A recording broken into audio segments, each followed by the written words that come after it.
Namaste and welcome back. Thank you once again for joining me as we deep dive into the exploration of everything health and consciousness.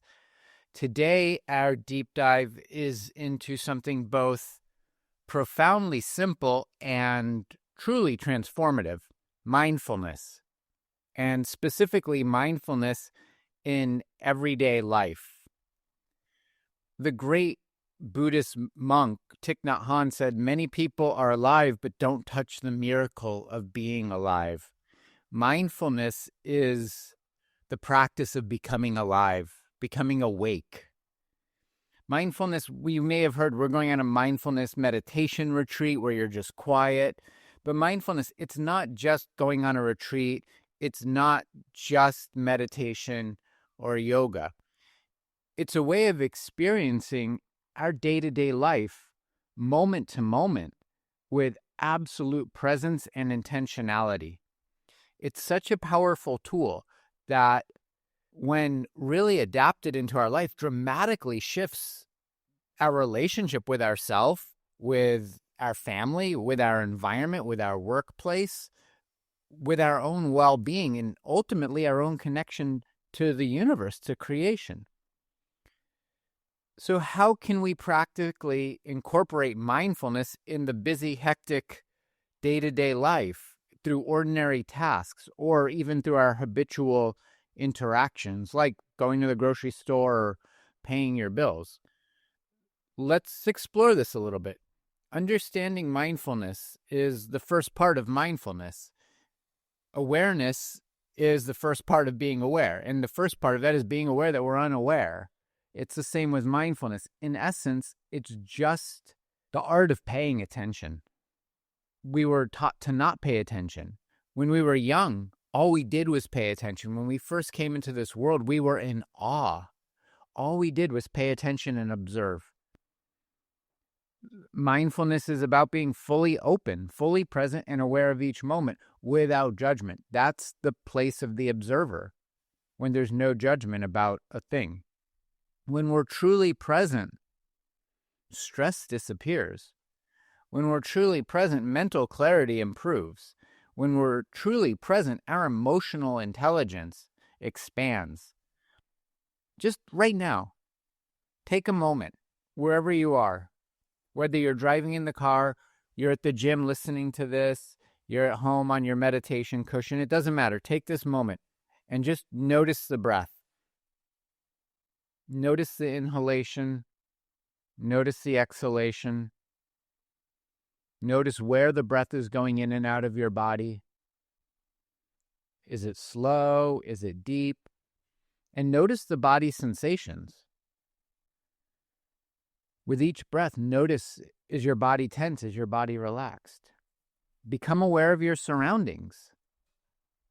Become aware of the sounds in your environment. Just simply notice everything without judgment. According to Vedic psychology and philosophy, mindfulness, the Sanskrit word for this is smriti. It's integral to living a conscious life.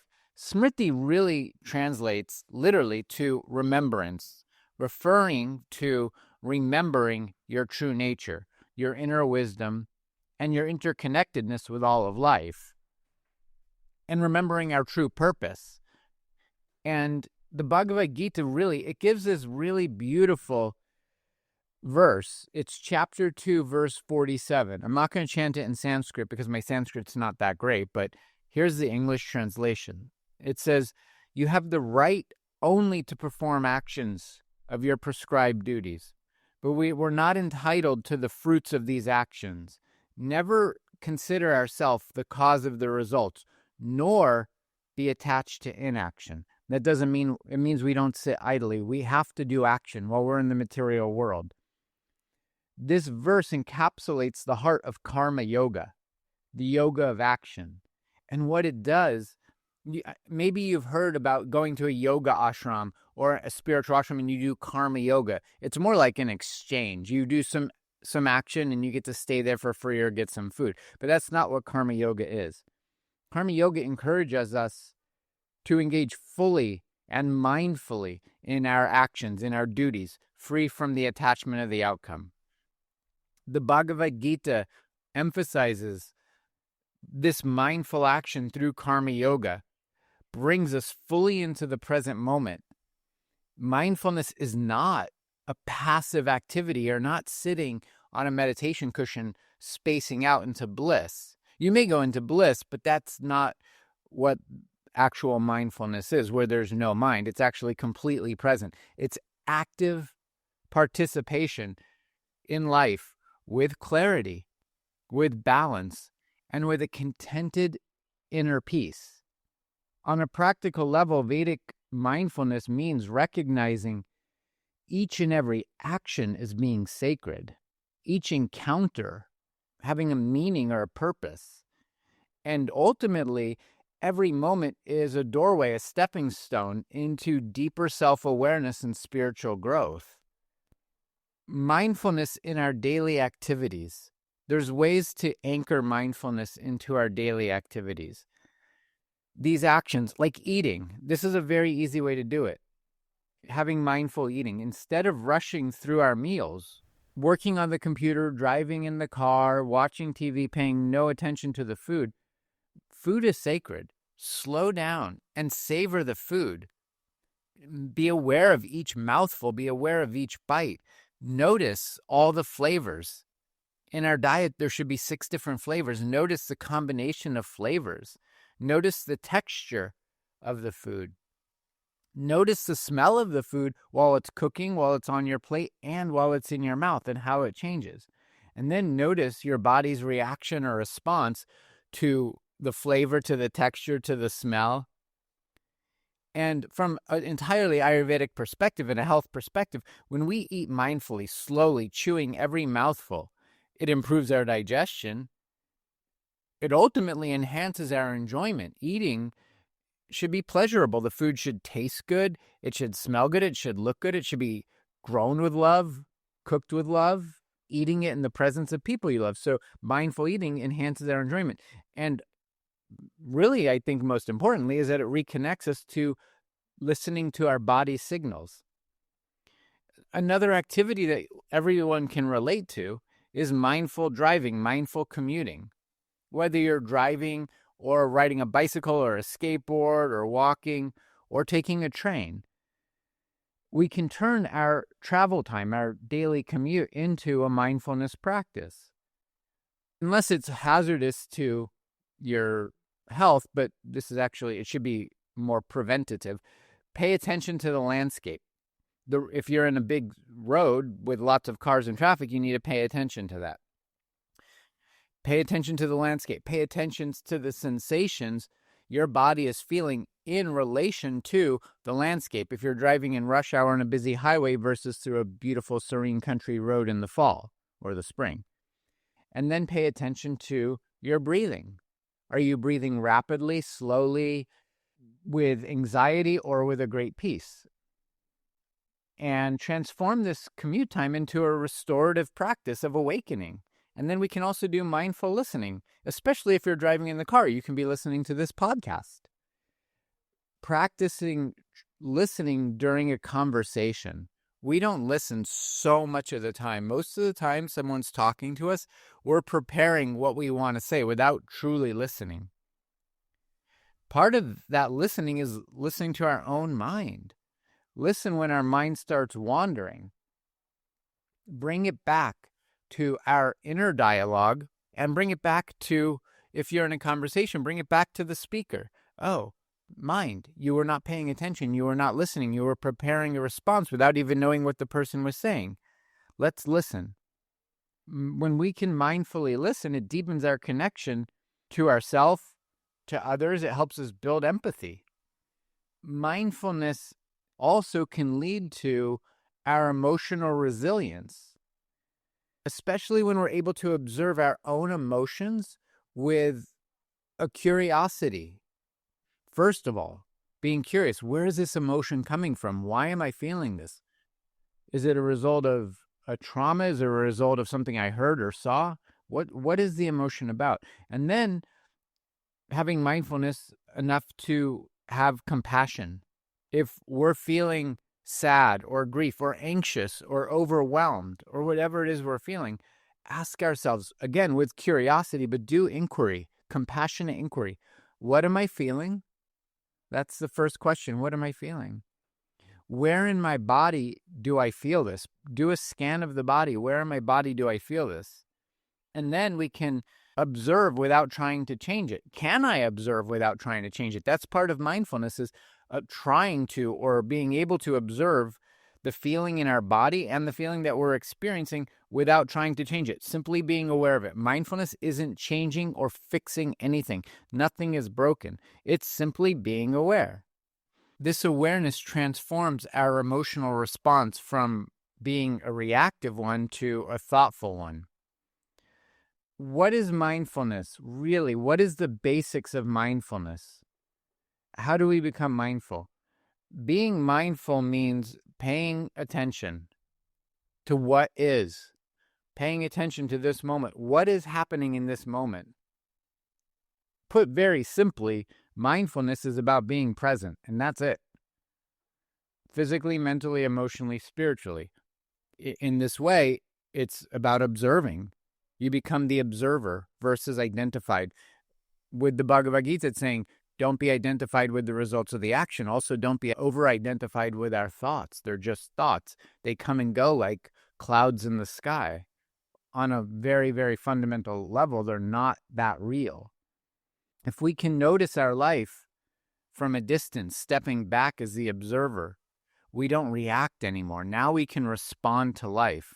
Now we have emotional intelligence. Now we can be embodied. The basics of a mindfulness practice is it's basically 4 steps that anyone can do anywhere, anytime, essentially. So the number 1 is we need to set aside time as a practice. You don't need a meditation cushion. You don't need special equipment to access mindfulness ability. All you need to do is have time and space. You can do that anywhere. You can go sit in your car if you're at work and the boss is yelling at you and you're stressed. You just need a few minutes to sit down, breathe, and be mindfulness. Be in mindfulness. The second step to a mindfulness practice is accepting the presence as it is. On one level, the aim of mindfulness is not actually to quiet the mind. Again, the goal is to pay attention to the present moment without judgment. Just being the witness again, being aware. The third step would be, if you are having judgments, or we will have judgments, when we notice our judgments arising during our practice especially, or anytime during the day, but specifically during the practice, make a mental note of them. Be like, oh, yeah, well, my mind just judged my thought, and let it go by. Let it pass by like the clouds in the sky. Wow, that's a judgmental thought. That's a compassionate thought. Notice the compassionate thoughts as much as the not so compassionate thoughts. You notice all of it. And then the final step is returning to observing the present as it is. If our mind is getting lost in thought, okay, that's the nature of the mind. There's nothing wrong with the mind. That's what the mind does. It thinks. But it thinks about the past or the future. It doesn't think about the present moment. In the present moment, we're just being. So mindfulness, on another level, is disciplining the breath, the mind, the awareness over and over and over to the here and now. It's the discipline of returning to ourself. It's the discipline of the present moment. So again, practical tips to sustain a mindful lifestyle is set aside time each day to do the mindfulness practice. And all these phones now have different apps, so you can set aside some daily mindfulness reminder. Or you can put sticky notes in your car and the refrigerator in your house. But really establishing, however short, a brief mindfulness ritual both in the morning and the evening. In the nighttime, we can be mindful of how we feel as a result of the day. The other step would be really, this I think is the most important step, is compassion. When our mindfulness slips away, when we slip into mindlessness, not less mind, but mindlessness, where we're not aware, we're not paying attention to the moment, have compassion. We've been trained to not be mindful. We've been trained to go to sleep. It's a societal dis-ease. We've been trained to disconnect from the self and seek something outside of ourself. So it doesn't happen overnight. It's not satori. It's not an instant awakening. So practice compassion. Don't judge yourself. Don't beat yourself up. Don't criticize yourself. Don't think you're no good at this. Just be mindful. Oh, yep, I was mindless. Great. I'm not there yet. That's all that means, is I haven't attained perfect mindfulness yet. Who has? Some Zen monks might have, but why are they, if they've attained it, why do they keep doing practice? We're all working on it. We all have a mind. The mind's nature is to run wild. It's when the mind is in control, it's like the tail wagging the dog. When we're in control of the mind, it's like us wagging the tail because we're happy. So remember, mindfulness is a gentle return again and again and again to the present moment. It is return to ourself. It's a return to life. It's a return to consciousness. So let's just do a very short awareness. Close your eyes. Unless you're driving a car, close your eyes. Even if you're at the gym, just go sit down for 2 minutes. Close your eyes and take a slow, deep breath. And then hold it for a few seconds. And then slowly exhale. And just notice the inhalation and exhalation. Watch the breath go in and hold it for a few seconds. And watch the breath go out. And before the next inhalation, pause. And allow yourself to be fully here in this moment, accepting this moment as it is. So just a couple more breaths. Inhale, notice, watch, witness. Exhale, the same. Being fully here, surrendering to this moment. And then when you're ready, open your eyes and go back to what you were doing. This is the beginning of mindfulness. I want to have many more talks on Vedic psychology and consciousness and mindful living. That's going to be a huge part of this podcast. This is just the beginning. Thank you so much sincerely from the bottom of my heart for joining me in this exploration together. If it resonated with you, if this episode resonated with you, subscribe, share it with someone who you feel could benefit from it, who could benefit from even just this episode on mindfulness. And please also, I encourage everyone to leave your comments, leave your thoughts. When we share our consciousness with each other, when we share our journey with each other, this is how we grow. This is how we expand the circle of compassion. This is how we expand and open to the circle of life. And together we can grow and awaken in love and light together. Until the next time we meet, walk in balance, walk in peace, bring and breathe love into your heart and share that with everyone you do. Live mindfully, breathe deeply, and embrace each moment fully. Namaste.